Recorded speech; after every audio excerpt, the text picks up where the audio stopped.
तो फाइनली सल्लू भाई की टाइगर 3 थिएटर्स में रिलीज हो चुकी है और जो कि एक था टाइगर टाइगर जिंदा है वॉर और पठान के इवेंट्स को फॉलो करती है और वाईआरएफ यूनिवर्स के स्पाई यूनिवर्स को आगे बढ़ाने का काम करती है। इसके अलावा जहां पे ज्यादातर मूवीज फ्राइडे को रिलीज होती है और कभी कभार थर्सडे को भी हो जाती है, वहीं पे सल्लू भाई की टाइगर 3 को संडे को रिलीज किया, वो भी दिवाली के दिन एग्जैक्ट। अब इस चीज का मूवी पे क्या इफेक्ट पड़ने वाला है उसके बारे में तो हम आगे की वीडियोस में बात करेंगे ही कि ये वाली मूवी बॉक्स ऑफिस पे कैसा परफॉर्म कर रही है या फिर करने वाली है। लेकिन उससे पहले हम बात कर लेते हैं इस मूवी की स्टोरी के बारे में और प्लॉट के बारे में, और साथ ही में हम इस मूवी की अच्छी और बुरी बातों के बारे में तो बात करेंगे ही, लेकिन इसके अलावा हम बात करने वाले हैं इस मूवी के पोस्ट क्रेडिट सीन के बारे में। और हाँ, वीडियो में आगे स्पॉयलर्स होने वाले हैं तो फिर अपने हिसाब से देख लेना। तो फिर जहाँ पे हम बात करें इस मूवी के प्लॉट के बारे में और स्टोरी के बारे में, तो फिर यहाँ पे हमें दिखाया गया है कि मूवी में इमरान हाशमी का कैरेक्टर यानी कि आतिश एक पाकिस्तानी आईएसआई एजेंट है जो कि जोया के बाप के, जो कि खुद एक आईएसआई एजेंट था, उसके मरने के बाद में जोया को अपने अंडर ट्रेन करता है और वो उसका मेंटर बनता है, जिसके बाद जोया एक पाकिस्तानी आईएसआई एजेंट बनती है। और फिर एक मिशन में जोया का टाइगर के साथ में सामना होता है और उसके बाद में बाकी का टाइगर की बाकी मूवीज में देख रखा है। लेकिन अब पाकिस्तान की गवर्नमेंट इंडिया के साथ में एक पीस कायम करना चाहती है, जिसके लिए दोनों देशों के हायर ऑफिसर्स की मीटिंग रखी जाती है। और जो की बात आतिश को अच्छी नहीं लगती है, उसको लगता है कि इंडिया और पाकिस्तान के बीच में कभी भी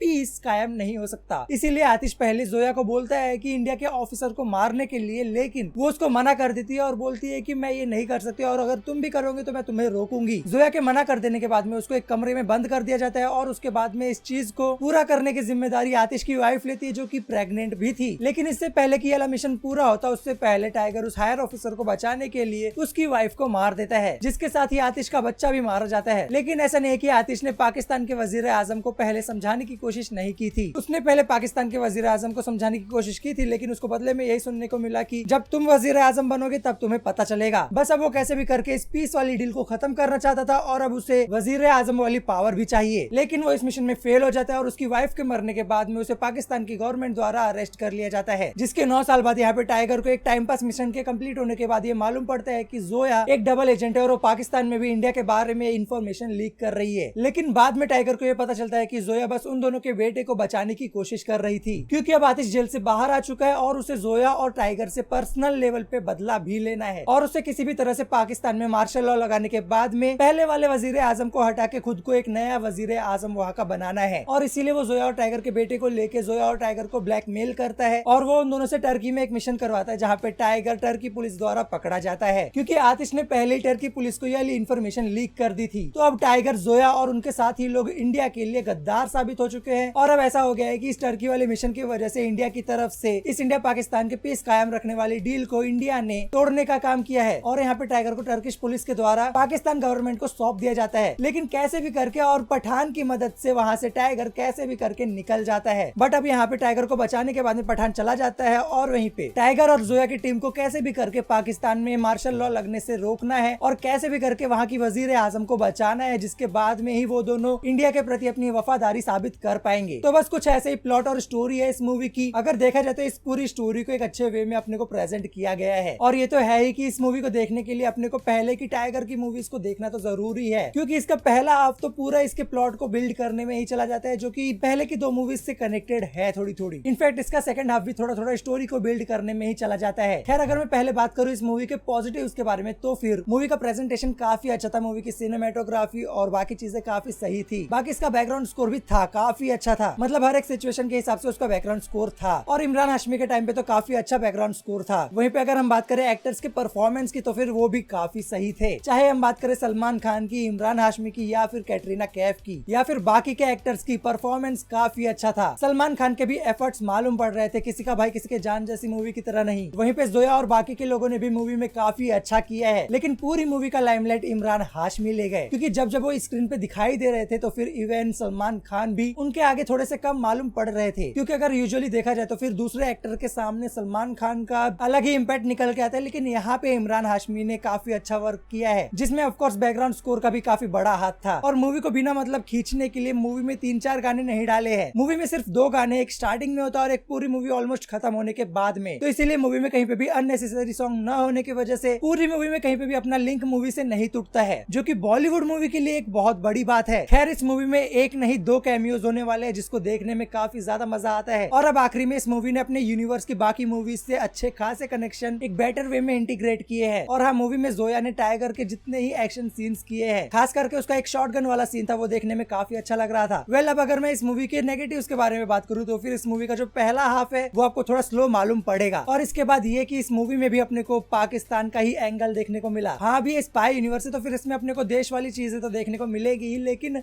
हर बार पाकिस्तान ही क्यों? बस पाकिस्तान देखना अब काफी लोगों को पसंद नहीं आता, तो फिर उस हिसाब से इन्हें एक बार जरूर सोचना चाहिए। खैर, इसके थर्ड और लास्ट नेगेटिव के बारे में बात करूँ तो फिर पर्सनली मुझे ऐसा लग रहा है कि अब तक हमें इस यूनिवर्स के मेन विलन को, थैनोस जैसे विलन को दिखा देना चाहिए था, या फिर उसकी झलक ही दिखा देनी चाहिए थी। लेकिन नहीं, अब तक हमें ऐसा कुछ भी देखने को नहीं मिला, ना ही इस मूवी में। साथ ही में ये लोग किसी भी विलन को छोड़ ही नहीं रहे कि वो किसी तरह बच गया हो और बाद में वो बदला लेने आए। यहाँ पे भी वो इमरान हाशमी के कैरेक्टर को पूरी तरह से खत्म कर दिए है। हाँ, पठान से जॉन इब्राहिम के थोड़े बहुत चांसेस हैं लौटने के, लेकिन फिर भी खैर ये सब वो चीजें थी जो मुझे इस मूवी के बारे में अच्छी और बुरी लगी। इसके अलावा अगर हम बात करें इस मूवी के एंड के बारे में, यानी कि इसके पोस्ट क्रेडिट सीन के बारे में, तो फिर यहाँ पे हमें दिखाया जाता है कि सुनील लुथरा कबीर को कॉल करते हैं और उसे एक मिशन देते हैं, जो कि काफी ज्यादा डेंजरस मिशन है, जहाँ वो किसी आदमी के बारे में बात करता रहता है। और उसी के साथ में हमें यहाँ पे कबीर का सीन दिखाया जाता है, जो कि कई सारे लोगों को मार के पहले से ही रखा है। अब मोस्ट प्रोबेबली जहाँ तक हमें पता है, यहाँ पे हमें कबीर के सामने जूनियर NTR देखने को मिल सकते हैं। बाकी लास्ट के उस उतने से सीन को देखने के बाद इतना कुछ मालूम तो नहीं पड़ता है, लेकिन हाँ, इस मूवी को एक दो बार और देखने के बाद हम इस मूवी के हिडन डिटेल्स के बारे में तो बात करेंगे ही, साथ ही में हम इसके कुछ थियरीज के बारे में भी बात करेंगे। तो फिर उसके लिए आप चैनल को सब्सक्राइब करना मत भूलना और वीडियो को तो लाइक कर देना। बाकी आप बताओ कि आपको ये मूवी कैसी लगी और आपको क्या लगता है इसके बारे में, नीचे कमेंट सेक्शन में जरूर बताना। इसके अलावा मिलेंगे अगली वीडियो में, तब तक के लिए आप मेरी ये वाली वीडियो देख सकते हो। And at last, happy Diwali,